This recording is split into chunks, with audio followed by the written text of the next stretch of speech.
Thank you for all that you've been here and coming and all that stuff. And we're anxious to hear this amazing paper by Michael Bordo, Humberto Martinez, and Estefe is not here.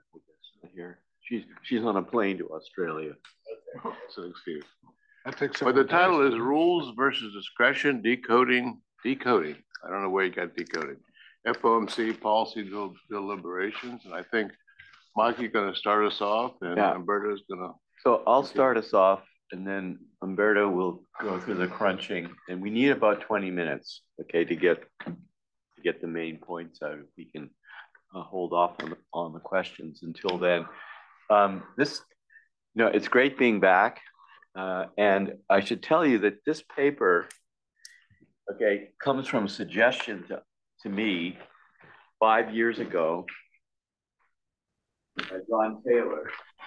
When I gave the paper with Claudiana Estrefi on called Hawks and Doves at the Fed, and John said, why don't you look at rules of discretion at the Fed? And so that's the idea. Then we came up with this idea how to do it and use textual analysis. And Steve Davis has been very helpful to us over the years in using this new technology. So the debate about rules and versus discretion goes back a long time. It goes back to the early 19th century with the bulliness debate in the Napoleonic Wars. And, I could spend the whole seminar on that. And fast forward to the 20th century with Henry Simons, who made the case for rules. And he had a price level target rule. And then, of course, Milton Friedman in the 20th century with this K% money growth rule. And now, later in the late 20th century with John Taylor and his rule. And so we're really focusing on the modern literature in this paper, we're not going back. And it models monetary policy as rules-based, typically using an equation that links interest rates to economic conditions, as in John Taylor's 1993 rule. And people have used this rule a lot, tons of stuff, a lot of people in this room. And variants of the Taylor rule align sometimes with FOMC actions in some periods, but there are a lot of deviations that occur.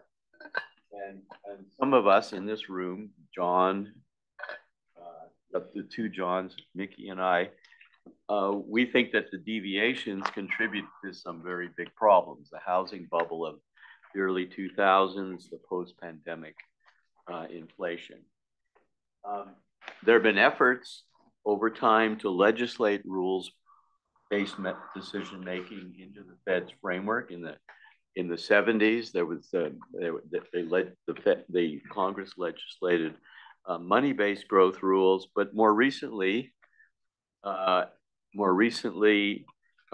2014, there was the Fed Accountability and Transparency Act, and in 2015, the Fed Oversight Reform and Modernization Act. And while some academics and some former Fed officials have supported these initiatives, others oppose them. So we have two quotes here from two former chairmen. We've got Janet Yellen, and what does she say? She said it was a grave mistake to do this. And now we have Ben Bernanke, and here he says the Fed has a rule. That's a 2% inflation rate. This is a rule. Of course, he really believed in constrained discretion, but he used this language.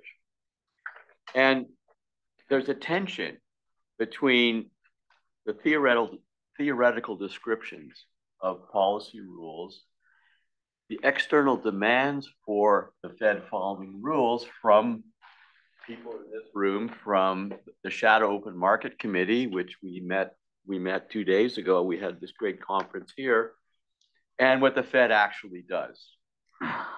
And there's limited quantitative evidence on Fed policymakers' preferences regarding the balance between commitment, rules, and discretion. So what do we do in this paper? Okay. We provide some quantitative evidence on the rules and discretion debate within the FOMC. We use textual analysis on FOMC transcripts from 1976 to 2015, and Umberto's going to go through this in detail. We provide novel dictionaries of rules, the language of rules, and the language of discretion. And we have a new measures of the use of the language of rules and discretion in the FOMC. So we have sort of indexes of a number of indexes of rules of discretion and rules versus discretion. The second thing we do is we have new evidence on the role of rules and the discretion language or terminology in the Fed's policymaking. And we have evidence on who speaks the language, the terminology, and who uses the language to advocate for rules versus discretion and vice versa. We make a comparison based on the literature by John, by the two Johns, by Papel and others that have demarcated rules-based versus non-rules-based periods in the past 40 years. And we, based on that, we can relate our measures to those two periods. And we incorporate our measures of rules and discretion terminology into estimated forward-looking Taylor rules. And the three main takeaways from this paper, assuming we'll never get to the end, but just wanted to make this gets out there, is that first, and they're not that, it's sort of not like, wow, I don't believe this, it's you think about it.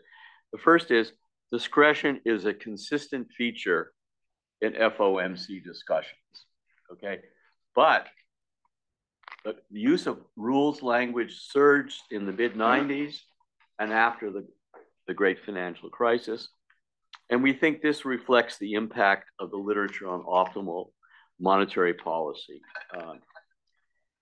The second is when we do these when we estimate these forward-looking Taylor rules, we find that when the language of rules dominates the language of discretion, we have a measure that Umberto's going to show you, that's linked to tighter policy.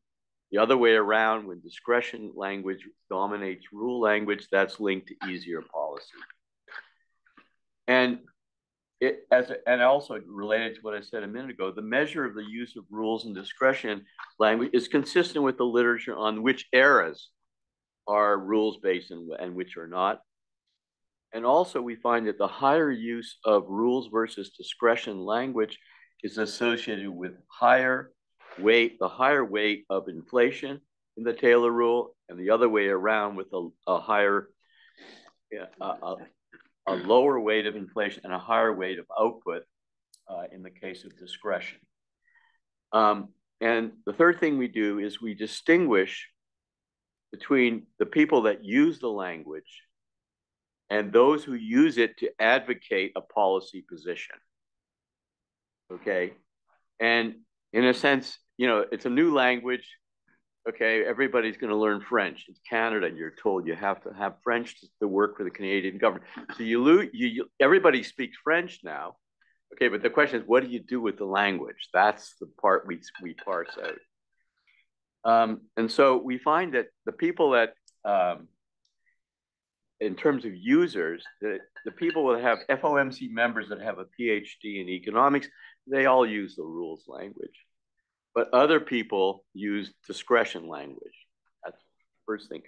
Secondly, when you look at advocate, in terms of who's an advocate, we find that the hawkish FOMC members, and we use the data from my early work with Estrefi on hawks and doves, okay, they use rules language much more extensively than the others. And also we find that the discretion language is used in economic downturns and periods with greater uncertainty, whereas in the rules language, the use of the words credibility and commitment, they often occur in periods of perceived upsurges in inflation. Can I ask a question? I would have thought that would be the major distinction when rule language versus discretion language is used, but it's a very subordinate point. Can you speak to that? So. Okay, thank you. Yeah. It's a matter of semantics. So I'm thinking about the debate on the Phillips curve and its stability. If the coefficients of the Taylor rules on the output gap and inflation differential change over time, you see that as a deviation from the rule, a period of discretion. So our result suggests that in meetings where there's high use of rules or discretion, the policy rule, the weights of the policy estimated Taylor rule are different.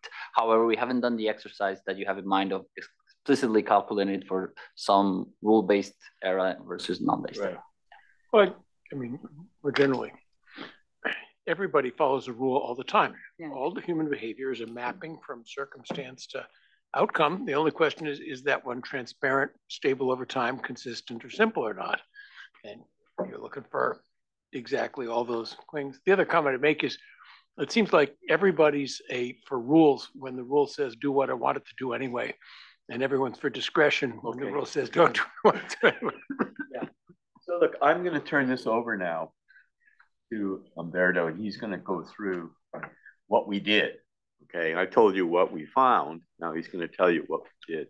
The same actually processing algorithms to look at how the meetings are covered in the press and the extent to which newspapers as a measure of inflation expectations are reacting in the same way. So the change in the weights you pick up by analyzing the FOMC discussions is that actually then reflected in the media and the way people talk about inflationary expectations and projections. So as you will see, our analysis for now is just restricted to the FOMC monetary policy deliberations, but we have thought about moving forward to see how changes inside affect perceptions outside.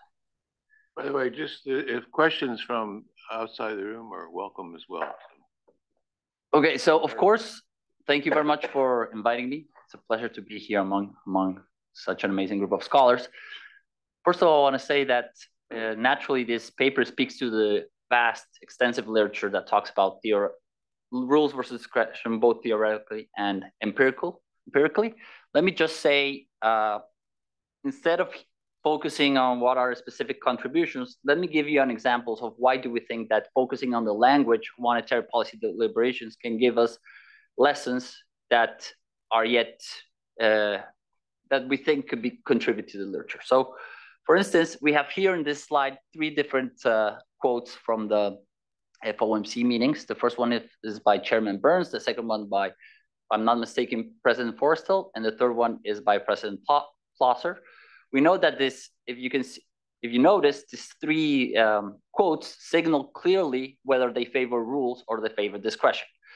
Chairman Burns says, the basis of mechanical rules, I counsel against it, clearly in favor against rules. Forrestal says, using discretionary policy is better than a slavish adherence to, and here's something important, he doesn't say a policy rule, but he does say a target, which is a slight difference that working with language allows us to differentiate, right? And the third one is, of course, President Plosser, who thinks in terms of loss functions, policy rules, and a more systematic approach to policy. But also working with the language, you can also see how the evolution of the use of policy rules have changed through time. Here, since we are in San Francisco, I thought we're showing you President Perry, 3 different quotes in 3 different moments. Starting in 1994, he says that his bank uses nominal income rules to see if the policy is too accommodative, to see the stance of policy. Then he says, 2 years later, he says they use 2 different monetary policy rules. One is Taylor's rule, the other one is the nominal income growth rate rule. And just a year later, it seems that the Taylor rule won the debate inside the San Francisco Federal Bank, and they use only the Taylor rule. This also is in line with our results that we find that the impact of the publication of the Taylor rule has made a major effect or impact within the FOMC and the use of the rules language within the monetary policy discussion, which I think is not surprising to anyone. And finally, there's also challenges in working with text, because there are people who talk the language. For instance, we have here back then Governor Yellen saying, that she uses the Taylor rule to assess whether the monetary policy stance is too tight or not. This is actually what we think is the first quote of the Taylor rule within the FOMC transcript. Then we also find, for Cocher Lakota, who talks about the Taylor rule, who uses the language, but here in this quote is actually in favor of target rules, as in the forecast-based approach articulated in our principal statement does provide exactly the kind of flexibility that we need, and criticizes the Taylor rule because it's under-predicting the appropriate level of accommodation back in 2013. And finally, we also see people who are learning the language. So here is Elizabeth Duke, President Duke, who says, "Thank you, Mr. Chairman. I want to particularly thank you for noting yesterday that I have learned to use the lingo of the FOMC. But I'm not yet able to plug my assumptions into a Taylor rule, so I'm going to express myself in terms of munitions metaphors." So we have different use of the language, people learning the language, people advocating for rules over discretion, and people actually not being too clear whether their policy preferences, how are their policy preferences. So of course, our challenge is to turn these quotes into, Economic theory is clear. Discretion is always better than rules, because do what you want, except for the problem of pre-commitment, the problem of stabilizing expectations. So you do less than you would love to do today in order to tie yourself a rule so that people know what to expect in the future, and that's good for the outcome of the system. I didn't see any of that language in any quotes you put up. I'm curious if they, why do they want to follow rules? The only reason I could think of follow a rule. What do they say about it? No, we do find, actually one of our results is related is that when there's meetings with high levels of rules, there's also a high mentions of credibility and commitment to policy. Yeah, that's consistent. So that idea, it is used by not all of the FOMC members, but some that advocate for rule-based policy, they use that. There are other reasons to follow a rule besides credibility. Facilitates ex post accountability, for one.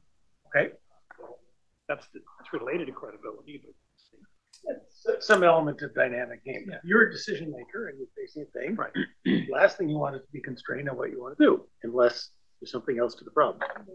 There's also communication advantages in a complex world, which again, it's related to credibility, but it's not exactly. If you care about expectations. Can we really, following up, put it this way? It's ex ante versus ex post optimality, the tension underlying the policy disclosing rules versus discretion. What do you mean by that? Can you develop? Commit ex ante, you can achieve a more desirable outcome, but they may be exposed not individually rational. Or static versus dynamic. The best thing now versus the best policy understood as a rule and outcome understood. I'm not sure we can speak to that, the ideas that you have in mind, but we do say, for instance, we do find that in terms of periods where there's heightened uncertainty regarding forecasts, for example, people tend to move to discretion. Even people, once you control policy preferences, people tend to deviate for discretion, as well as times of economic downturns. So this does suggest this idea that, the use of the rules language versus discretion can be subject to the context in terms of ex ante and ex post, what they say. So I think a third argument for using a rule is predictability. Financial markets like to understand when nominal interest rates will go in the future, map out a path as a function of economic variables. So if you use too much discretion, the forecastability might be gone. So that's another question along John's question, whether predictability was something that featured heavily among those that favored rule making, or whether that was not part of the discussions at all. I think we would need to go back and see at the quotes, because we haven't focused on the word of that approach. But yes, not surprising, market certainly weighs heavily on the Fed's mind, right? Yeah, you temper definitely. tantrum and so forth, right? Yeah, I mean, you definitely see concerns about market expectations regarding their decision. Umberto, can I? Yes. One thing that hasn't, I think, been mentioned about the benefit of a rule, which is that it's a mechanism for a contract among the members of the FOMC. Mm-hmm. So I'll give up to you this time because we're following a rule. But next time it comes around, you're going to give up to me because we're following a rule. So yes. Along those same lines, when we talk about ex post and ex ante, and you're looking at the words in the transcripts. Yeah. It could be that members are using the word rules and saying at certain times, when they use the word rule, I'm more principled than you are. So I'm anticipating there's a dynamic around the FOMC table about credibility in what you say around the FOMC table. So when you say rules, you say, let's stick to principles somehow versus being unprincipled. I think what the last two comments highlight is something that we haven't explored sufficiently is the dynamics within the deliberation of monetary policy and how language affects those dynamics. For instance, if the chair speaks first and speaks in terms of the rules language, how do the other people follow, or the other way around?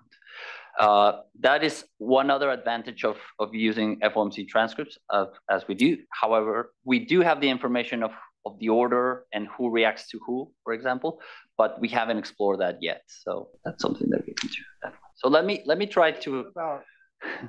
Of course. I'm a few minutes late, so you may have already gone. Please. There are two aspects of this.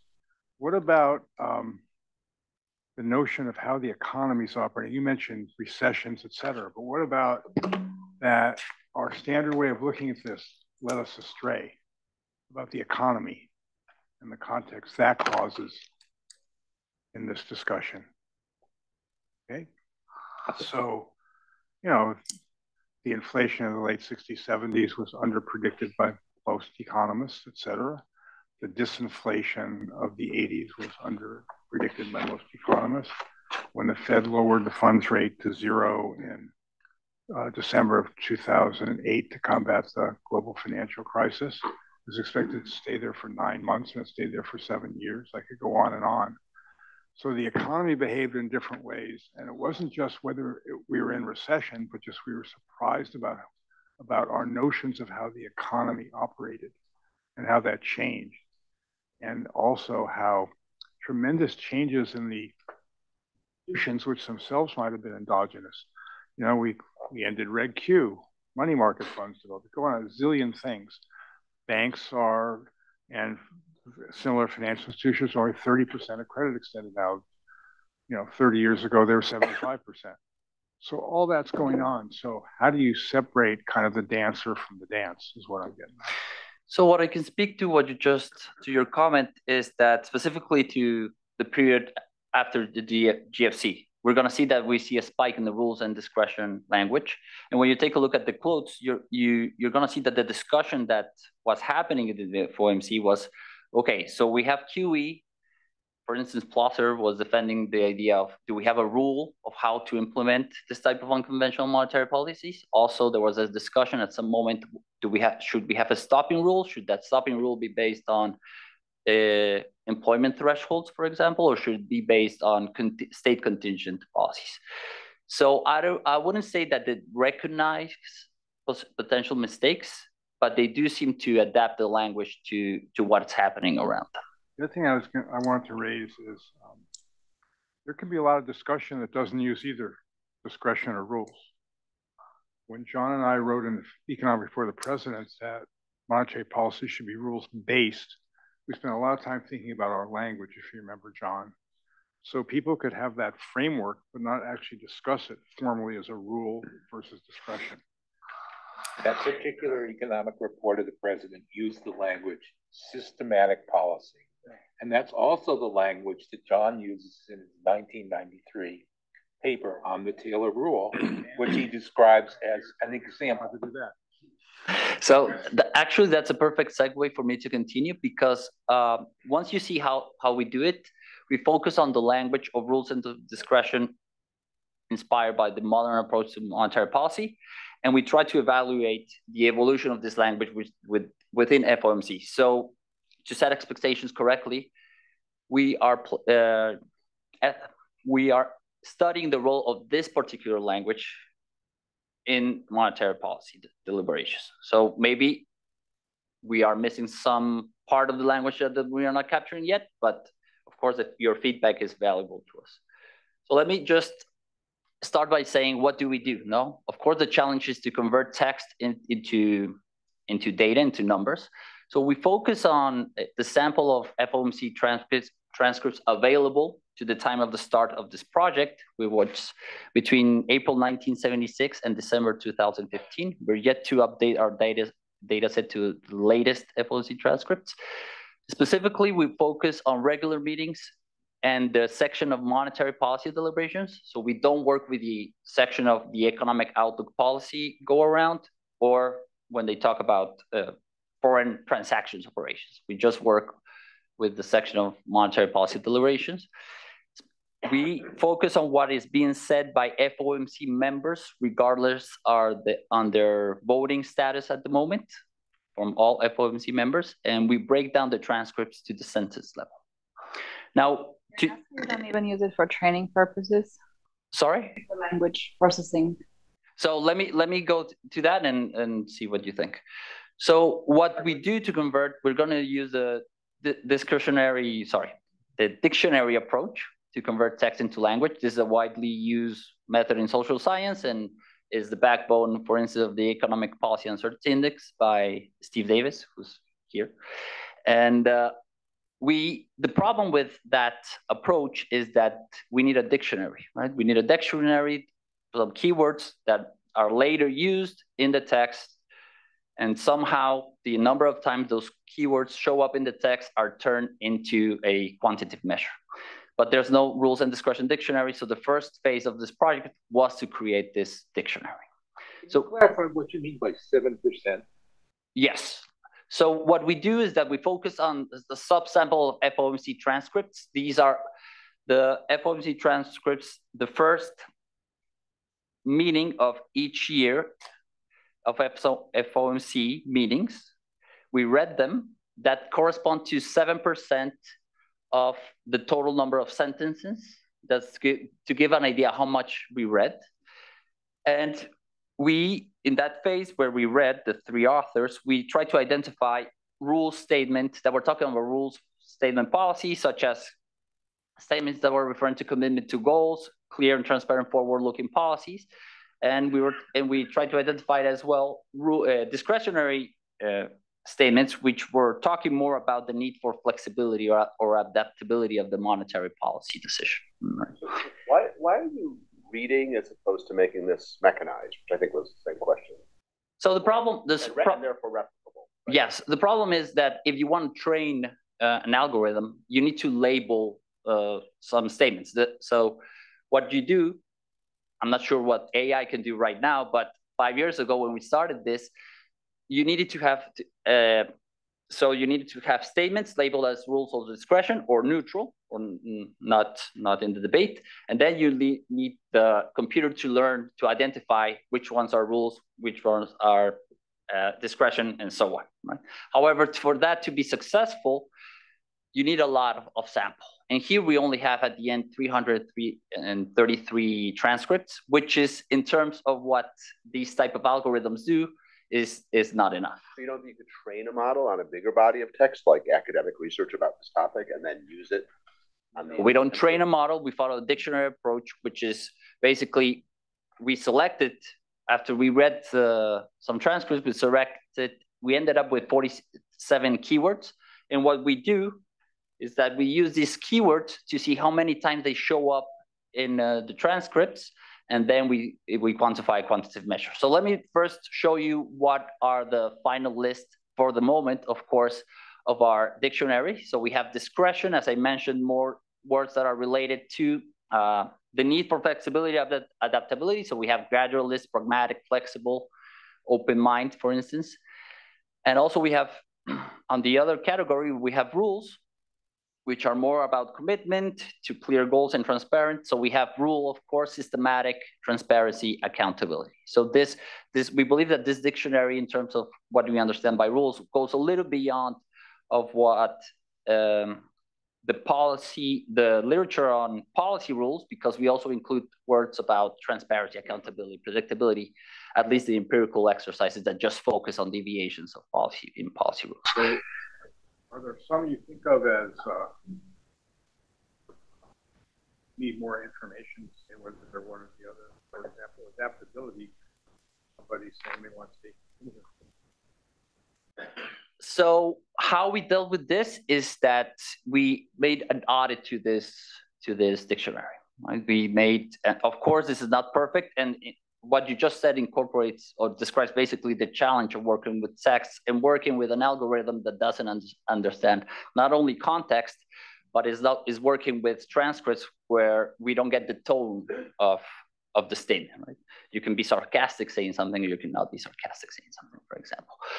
So what we do to be confident of what we're doing, having is that we audited the algorithm. And we find that overall, close to 85% of the algorithm coincides with human classification of the statements.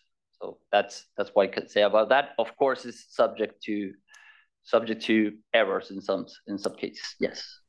In contrast to the suggestion made over there, I want to endorse the idea that your procedure was to go and to read the transcript and then to figure out how to construct your definition. Because I've done a little bit of this not with language processing tools, but simply with search. And I searched on things like inflation target. And what I found is you need to read the paragraphs and figure out what's going on. And so I think you're doing exactly the right thing. However, your left-hand column shows the subtlety of this business. Because, and the real challenge for researchers, think about the word opportunistic. If I said Valerie was opportunistic, it would not be a compliment.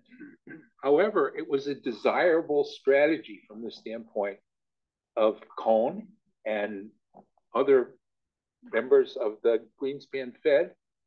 It was a revisionist use of the word opportunism to mean taking advantage of one's opportunities. And when Orphanides sought to model this, he described it as an opportunistic policy. And the idea was we're going to reduce inflation and we're going to do it when the economy is soft. And it was identifiable as a rule. At least Athanasios can speak more to that. Are you gonna say more about the audit? Yes. Okay. We can say more about the audit. And gradualism also. If I can add something, I would say something on this.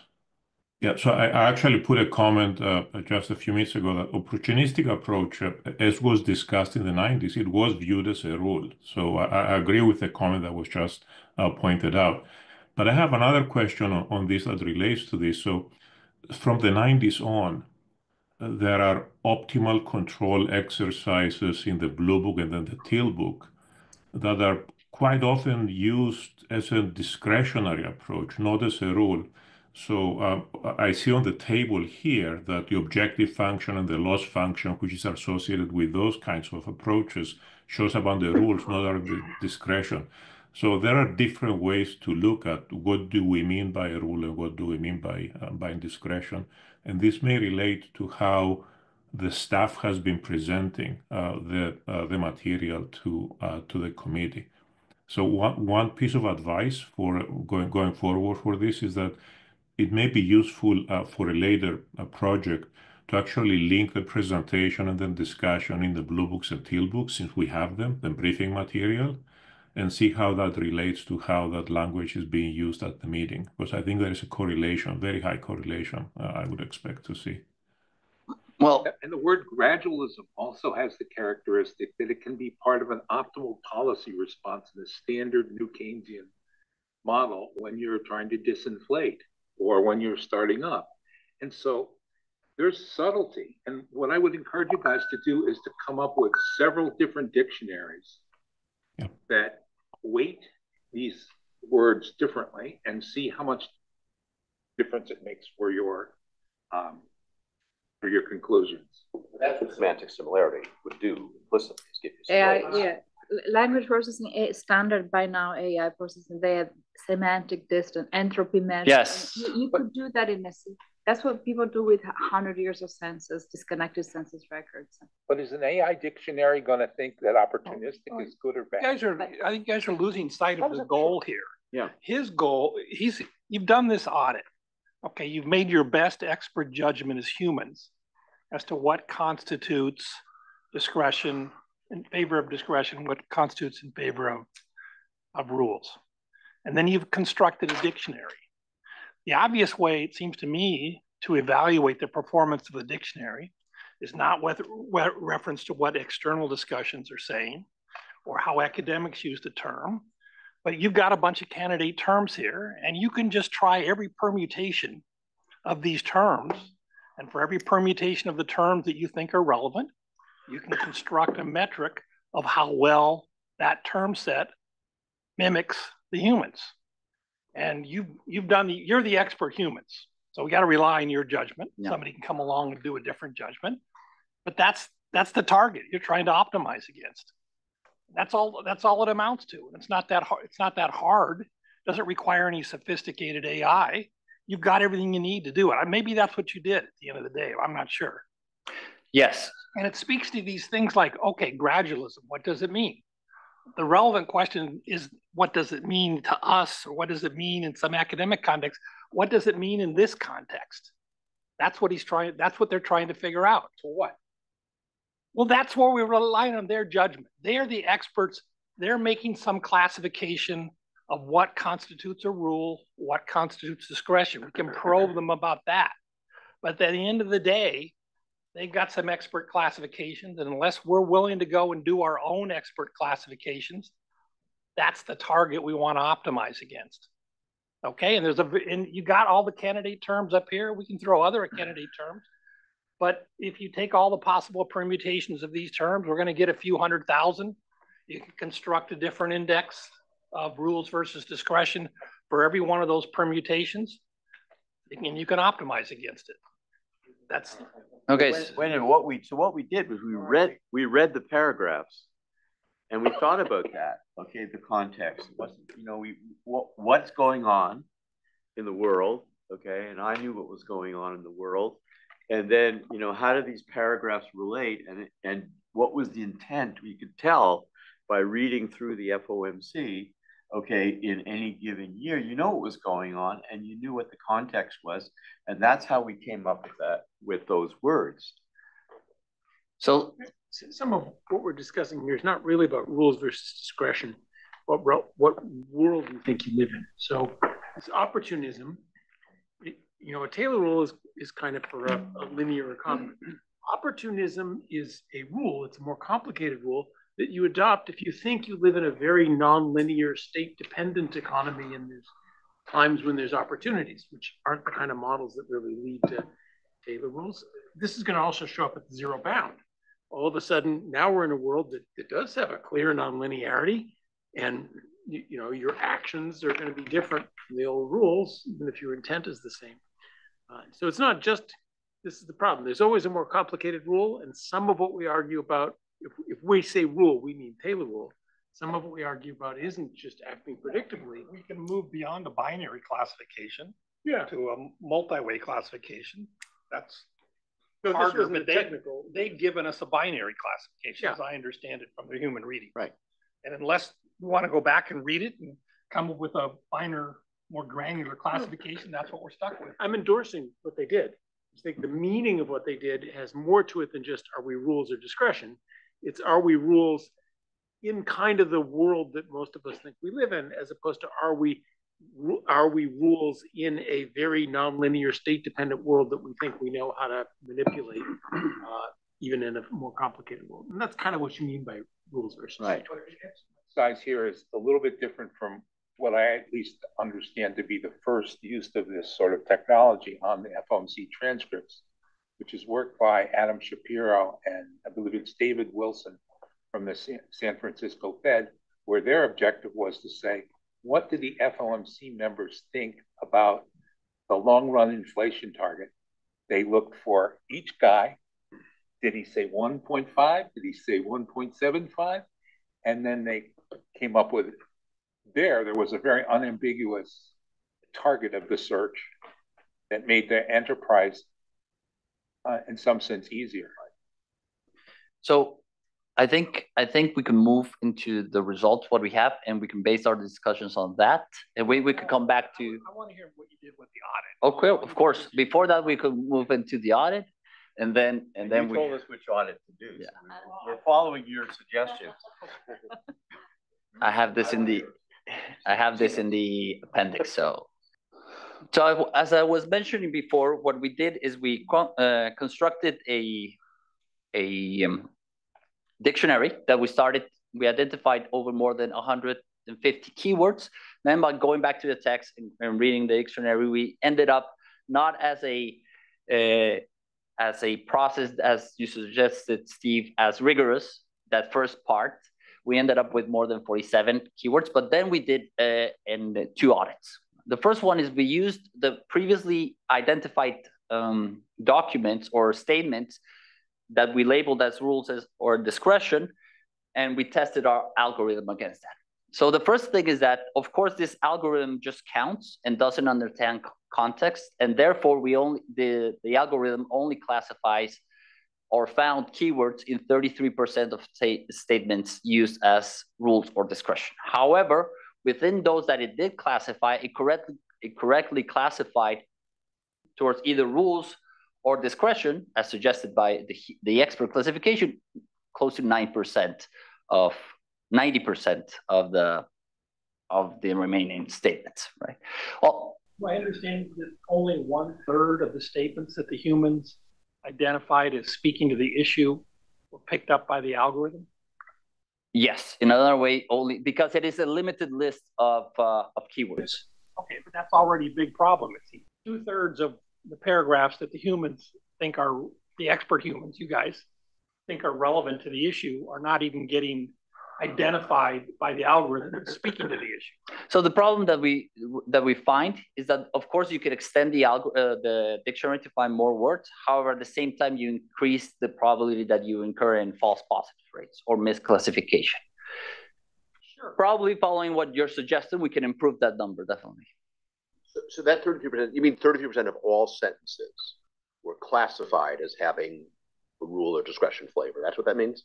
So 2/3 of the sentences were just other stuff that didn't have any strong flavor. 2/3 of the sentences that they, as expert readers, thought spoke to the issue, don't even get identified by the algorithm. Yes, that's more. That's right. So how is that possible if it's just counting words?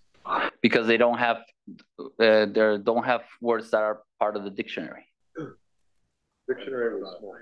How did you pick then how did you select the terms in the dictionary?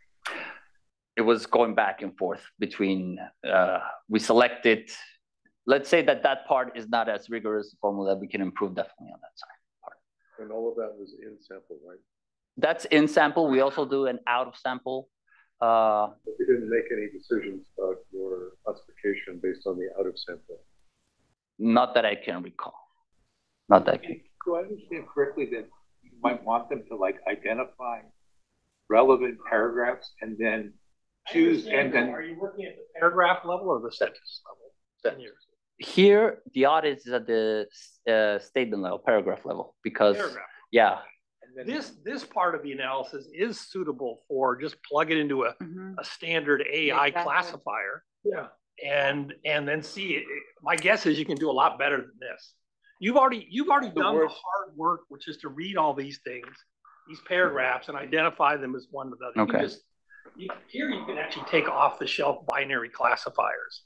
I'd be very surprised if they don't do better than your dictionary. Right, because I think what this means is you saw sentences as indicating rules or discretion, even though the keywords weren't there. And that's probably exactly what a language learning model would probably identify. Exactly. And the one more thing to trouble, we use dictionaries in the newspaper-based stuff because we don't have access to the raw underlying text. And and there's massive volume of it. So you can kind of make, and we are doing a simpler exercise, frankly, a simpler classification exercise. Here you have the whole text. There's nothing, you can just take like BERT, off-the-shelf BERT algorithms, which are easy to access. And you can train them on your data. They're pre-trained. You can train them on your data. My guess is they'll do a far better job of replicating whatever is you guys are doing with your human.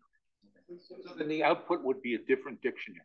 Is that dictionary at all? It's a different approach. Yeah, it's a different approach. You know, implicitly, it's some really complex dictionary, but it's not easily representable in that manner.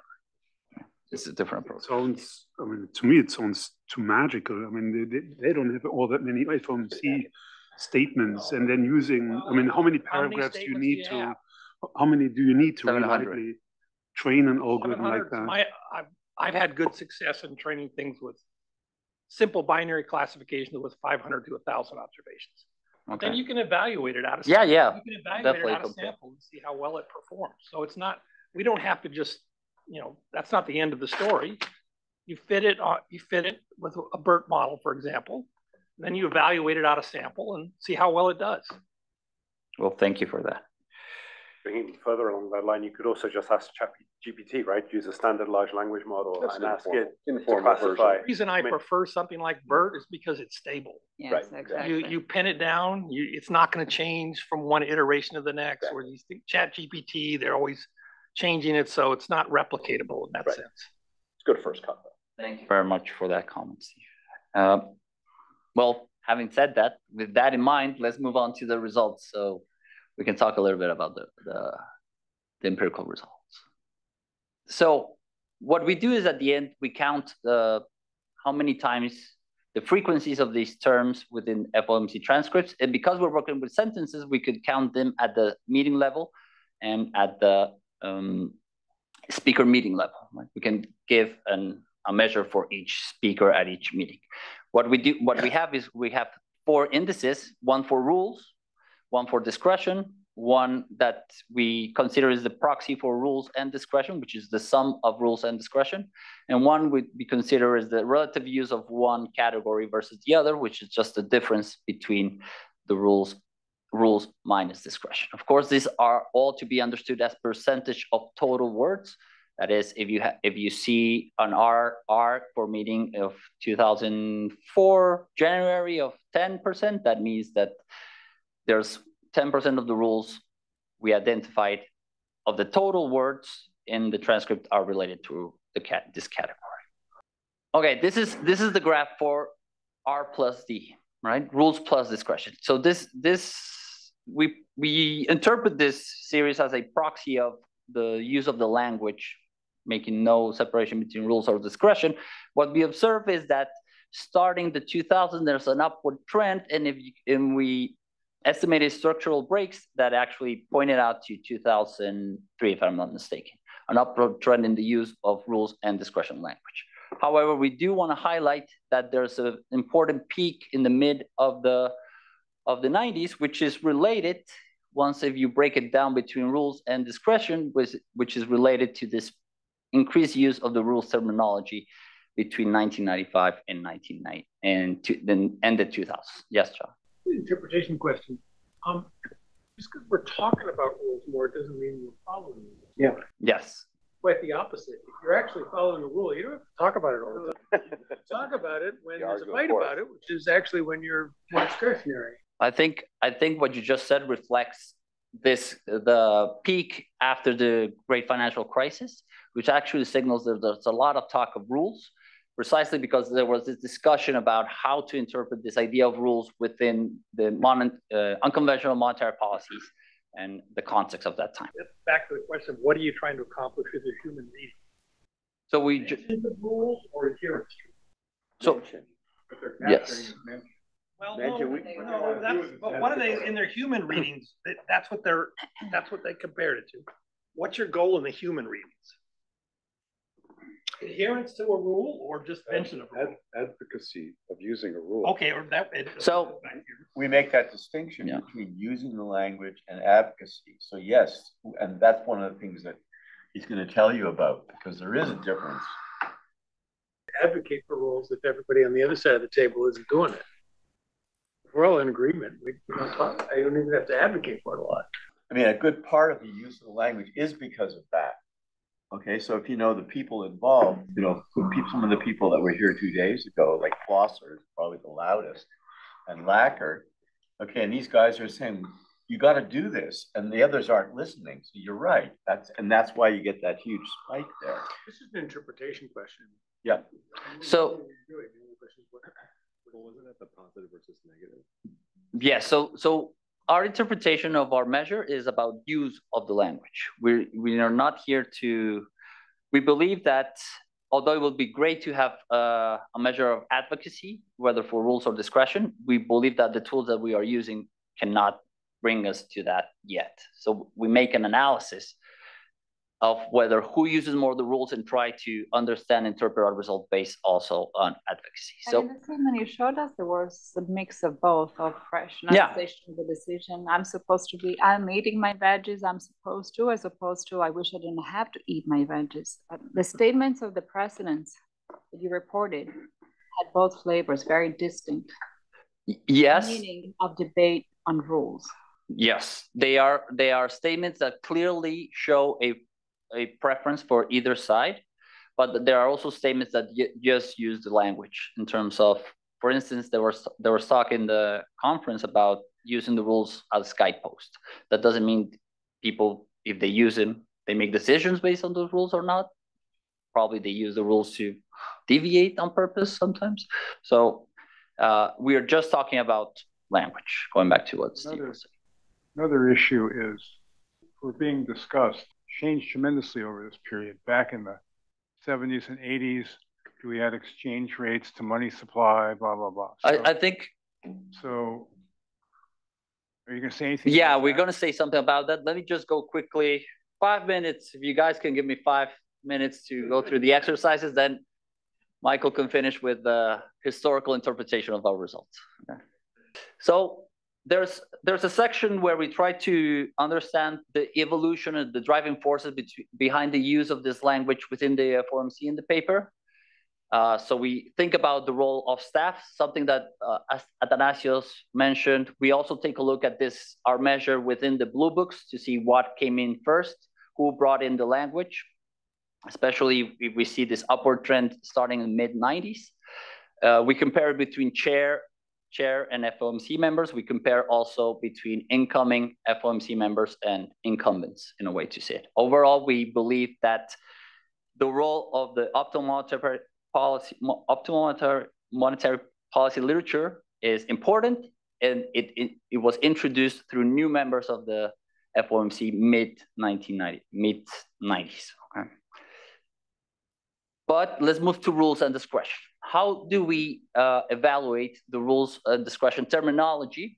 So on the left-hand side, we can identify there's only 2 periods where rules versus favored over discretion terminology. That is between 1995 and basically 2000s, and after the great financial crisis. And the rest of it is mainly discretion over rules. Just to say something, the peak on the left, if you take a look at the quotes, is more about people using rules to implement policy, Taylor rules or other types of rules to implement policy. This is when it was introduced for the first time, and when in the blue books, they started showing up this type of analysis, simulations. But later on is more about what I just mentioned previously, is more about discussing how to think about rules within the zero lower bound, within unconventional monetary policies and so forth. You're focusing here on the variation across time, but you also have it by member of the FOMC, right? How persistent are some people mainly rules people and other people more discretion people? Yes, we could do that measure exactly, and this is what we have on the right. On the right, we have it by speaker of the FOMC and meeting.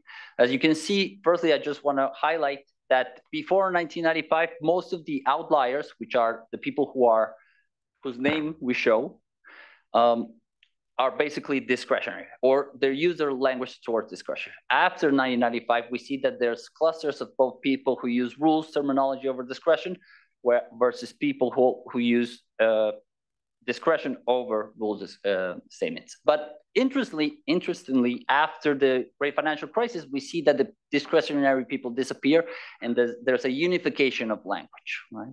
So in the middle, there's people who don't speak the language at all. There's a lot in that line in the middle, in Greenspan and beforehand, there's a lot of people just that there's bullets on top of bullets.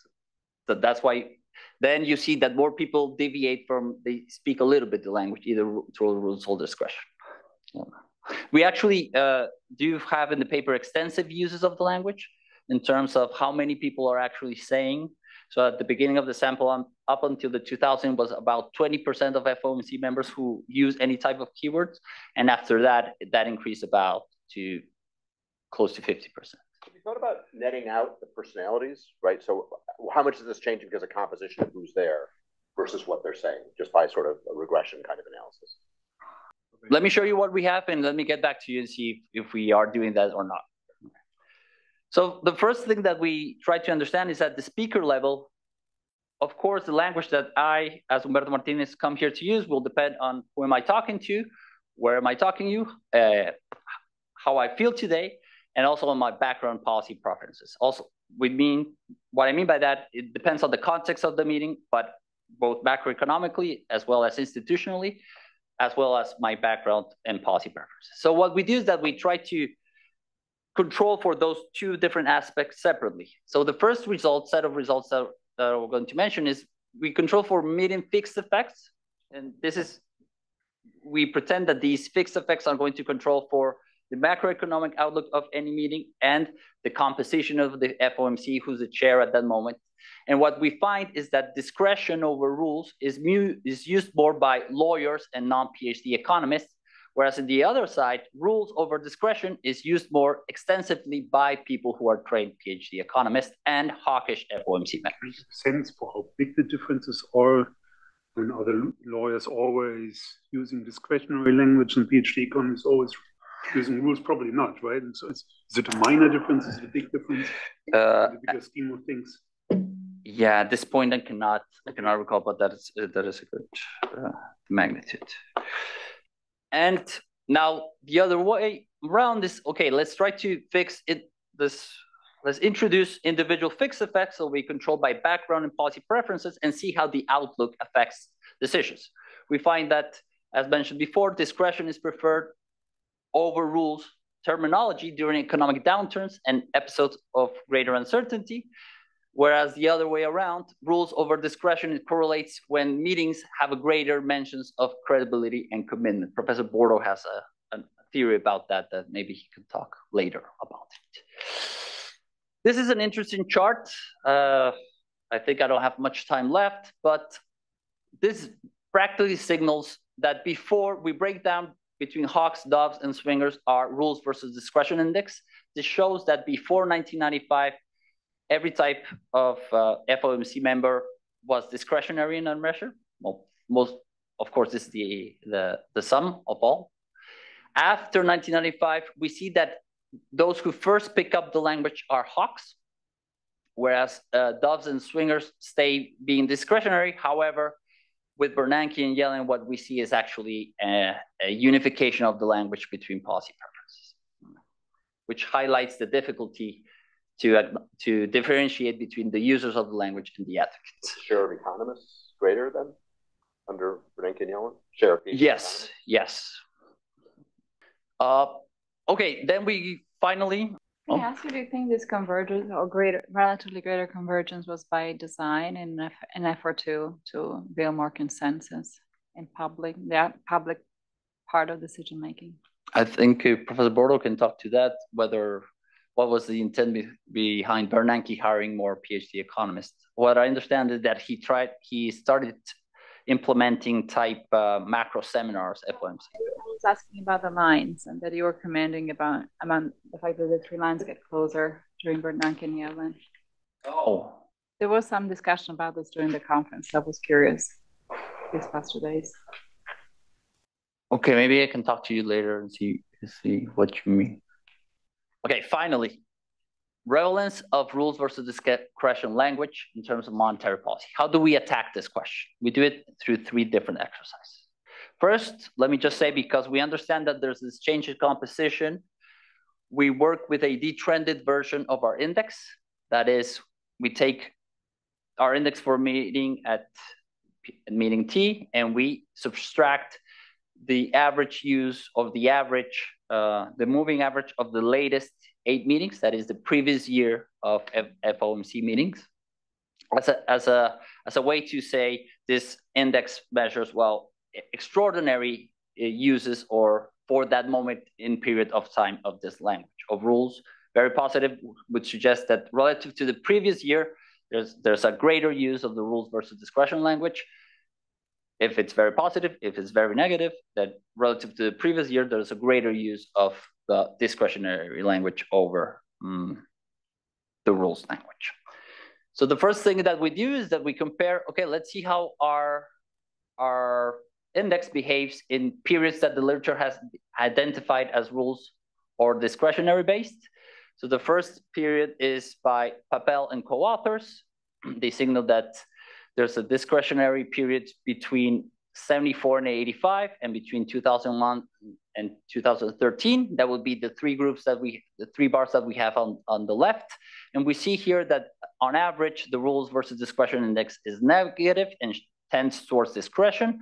And this is mainly led by using discretion. If you compare that to the period between 85 and 2000, which according to these authors is one of the periods they identified a rules-based, we see that during the rules-based period, there's a greater average of our index, driven primarily by the use of lower discretionary language, right? Not precisely, but by the use of more rules language, but less discretionary language. Now we think about the years of 2003 and 2005, which several have identified as a discretionary-based years. We see and compare that to the other years in our sample, we find that there's extremely, our average use over the index is extremely inclined towards discretion, explained by both higher use of the discretionary language and lower use of the rules language. Now, the second exercise that we do is that we estimate a forward-looking table rule following Koivu and Gorychenko, and what we include, we just augment this Taylor rule with our rules versus discretion index.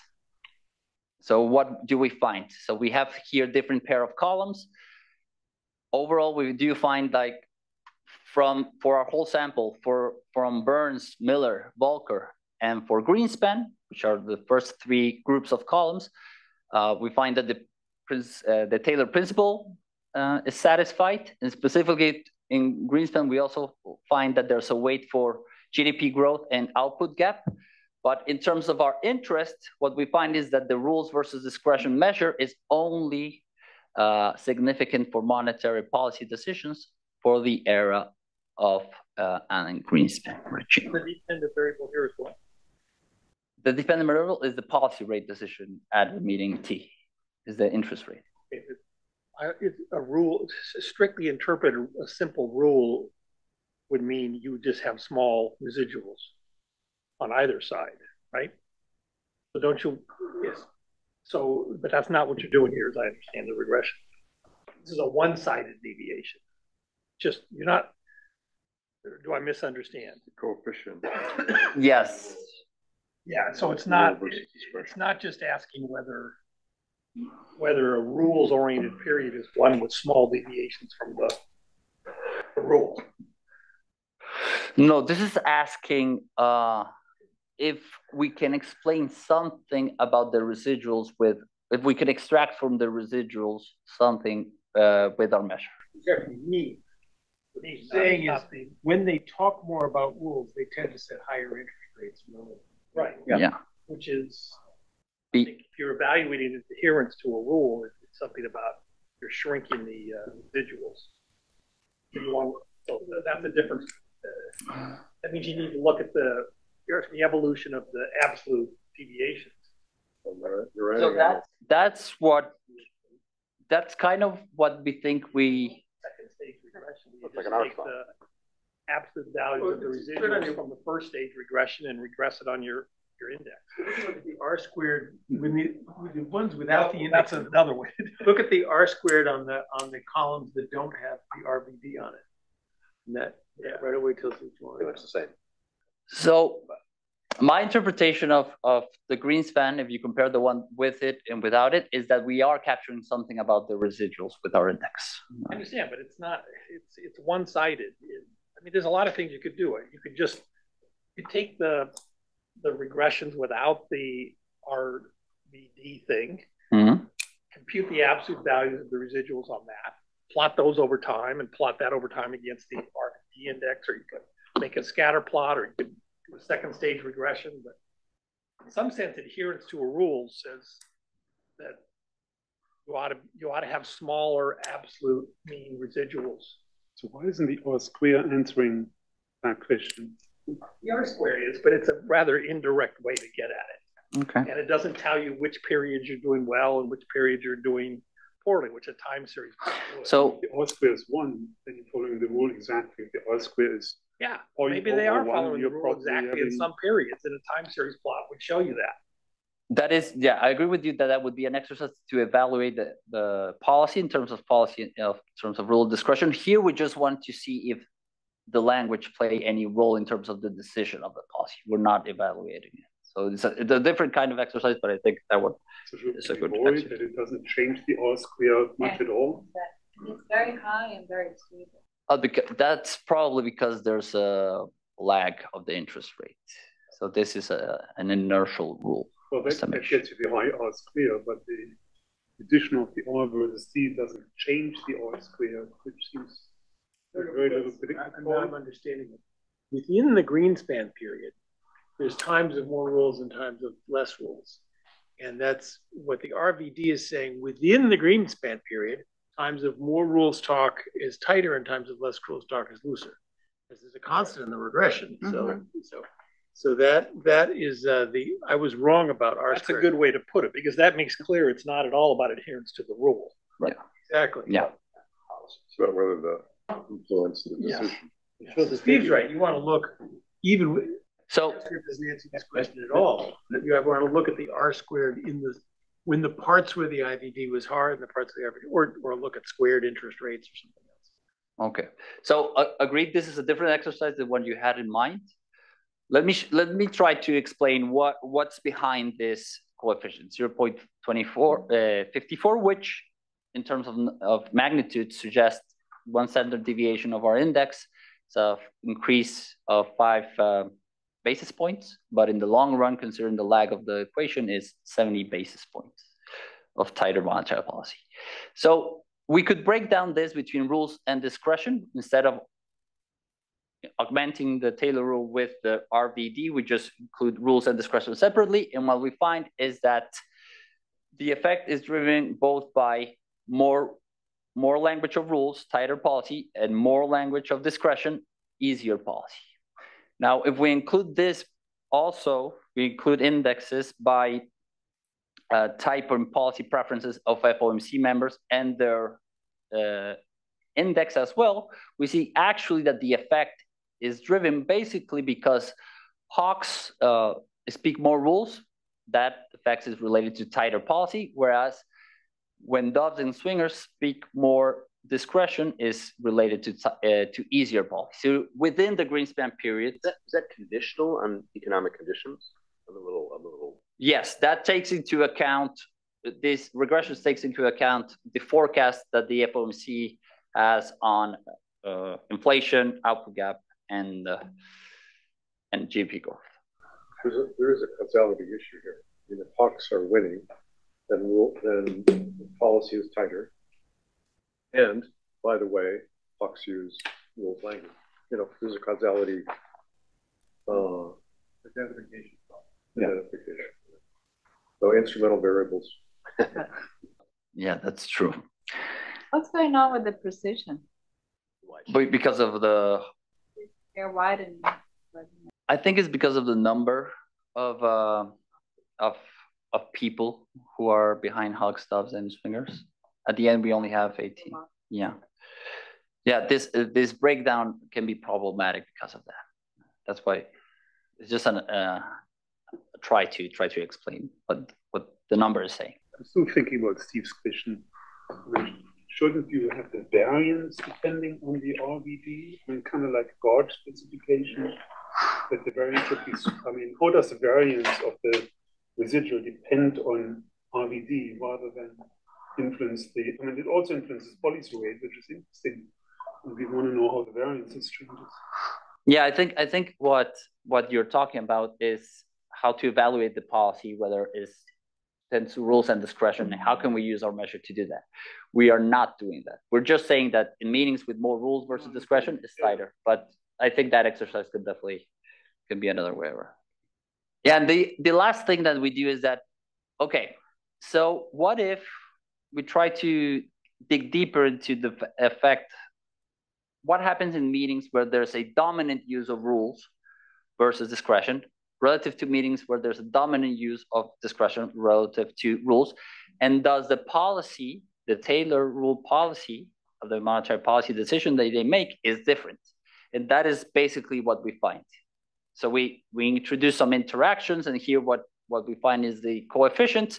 The rule without RVD is basically the estimation of the forward-looking Taylor rule. Now, when discretion is dominant, what's interesting is that the weight of inflation falls and is statistically significant lower. And the priority is basically given to GDP growth within the weights of the Taylor rule. Whereas when the rules language is dominant versus the discretion, we see it the other way around. Actually, the weight of inflation increases, and it's remains greater than the weight of GDP growth, and to the fact output gap becomes insignificant. So what we're trying to highlight with this exercise is that somehow these meetings where there's this dominant use of either of rules and discretion, the Taylor rule, the estimated Taylor rule is different. So that basically means the people that are saying rules, they want to deviate from the rule, the Taylor rule. They want to be more hawkish than the Taylor rule. To the estimated Taylor rule. Than the estimated Taylor rule. Yeah, is not necessarily the optimal Taylor rule. Another way of putting it is, if they had already won the day and rules were being used throughout, then the explanation provided by the rules indicator would be nothing. There would be no coefficient on rules if rules were winning, because you wouldn't need to say rules, you're already following the rules. That's true. Why speak? Well, in at least some parts of the macro literature, people don't use rules versus discretion anymore. They use commitment versus lack of commitment. So if we think of one representation is commitment, and those guys have, say, high inflation coefficients or something, and then we have another set of guys who are not so concerned about that. Each of them has a behavioral specification, which we could call a rule. Then this graph makes a lot of sense to me, because we're talking about the composition of the committee shifting between these two modes. And I think from that standpoint, it might be quite interesting. So I'm not going to talk about this part of the drivers behind rules and discretion language. I'll leave the floor to it is in the paper. I'll leave the floor to Professor. Well, why don't you show the picture that's got John Taylor in it? Show that picture. We want to see that. There's a great picture that we want to show you. So this is basically the way we try to see the impact of monetary policy literature is, well, through mentions of monetary policy, either names or economic concepts. And what we find on the left is a graph that says the average of mentions of names, which include, let me go to the list: Taylor, Barrow, Caldwell, Friedman, Gordon, Henderson, Kidland, McCollum, Orphanides, Prescott, Rogoff, and of course, John Taylor. What we find is that Taylor, of course, has become a household name for a policy rule. Right? Has become the I read this in a book, what is Kleenex to Kleenex and what is but for policy. Yeah. Yes, and this is what we have. We have another graph that is a little bit more impressive that shows about 1,000 John's mentions golf of nickname is rules. close to 1,000 mentions of rules of Taylor in FOMC transcripts compared to other names which are much lower, much lower.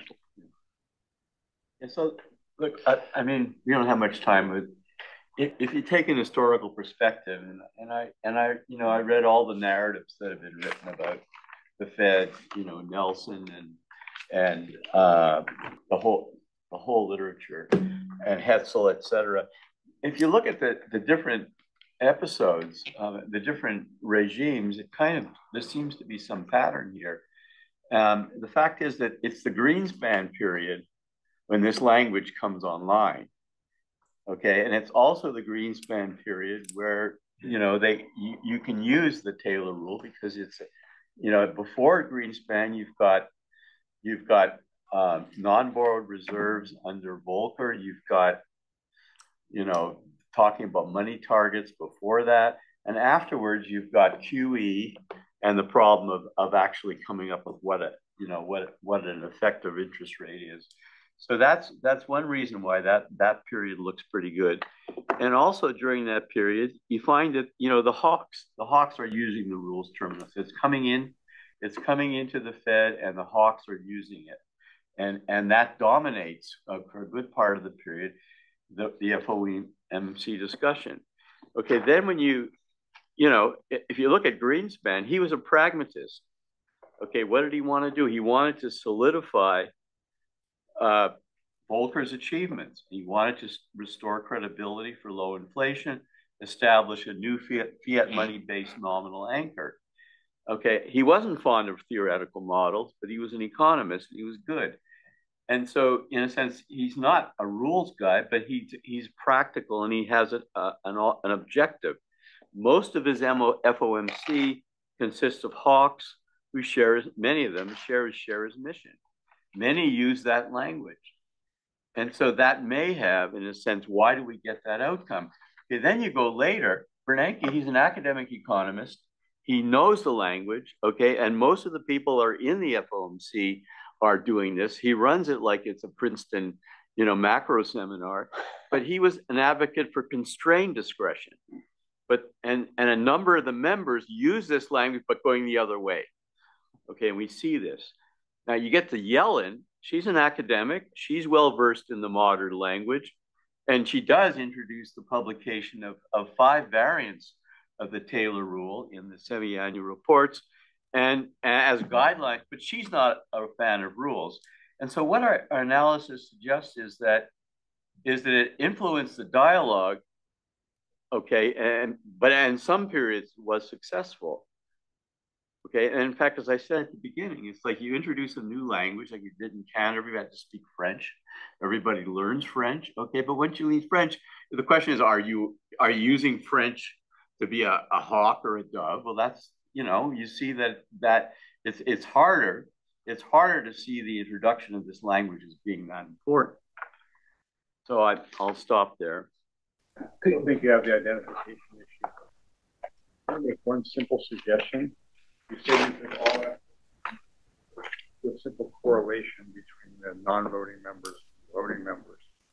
What do you have in mind behind that exercise? To see if the non-voting members are, whether their language is the same, whether there's an issue where they're influential. Many of these meetings tend to be academic seminars, and you have you have people lobbying in ideas and suggestions who are not voting members now, but will be in a year or two. You said you used all FOMC members. Yes. Credibility check would be whether non-voting members show up similar to, or they're quite divergent. Thank you. As a follow-up to this discussion we've had, could you go back and show us the dictionary? Of course. One thing that goes through my mind is on the dictionary that includes rules. there are only three negative connotations, it gets me thinking how the different policy makers, the FOMC makers, whether they're judicious in their use of words. So let me clarify that column. So the negative connotations for rules are on the discretion. Yeah. And the negative connotations for discretion are on the right. So it's negative for discretion, but there's a lot of negative words for rules. Just to clarify whether you were seeing it the other way. My approach when looking for something derogatory to say about discretion was to use the words like optionality sarcastically. But I'm not sure the transcripts reflect scare quotes. They don't have scare quotes about words. I'm probably not going to pick that up. We've had that discussion, similar discussion about fine tuning, for example. It's also a big concern about that. This is a preliminary paper. This first draft, you guys are the first to see it. I've been working on it for a long time, and I finally thought, look, I'm going to be here now. It's a good time to do it. So, it's research in progress, and so we really appreciate all your suggestions. Thank you.